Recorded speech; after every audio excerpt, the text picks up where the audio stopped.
So, sunlight exposure and cardiovascular disease. Basically, there are studies that show that sunlight exposure can decrease your risk of developing cardiovascular disease as well as decrease your risk of developing high blood pressure.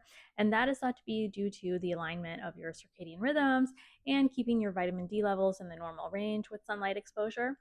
But there are also studies that show that too much sunlight exposure can increase your risk of cardiovascular disease. And that's thought to be, more for older people and people with other medical conditions. Staying at higher temperatures for extended periods of time can increase the likelihood of cardiovascular events like heart attack and stroke, and also air pollution exposure. So that depends on where you live. But if you live in an area with more air pollution, more exposure to that can also increase your risk of cardiovascular events.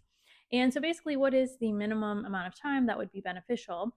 Well, for alignment of circadian rhythms, generally you would need to be outside in the morning sunlight for 5 to 10 minutes, and that's to align your circadian rhythms.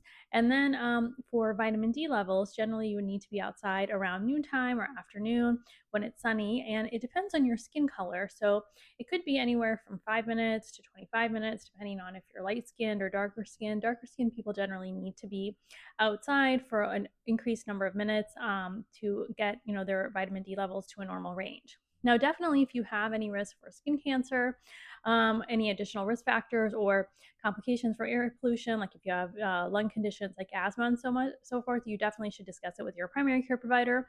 But generally speaking, for most people, with alignment of circadian rhythms and having your vitamin D levels, it will help you feel better too, as well as decreasing your risk of cardiovascular disease.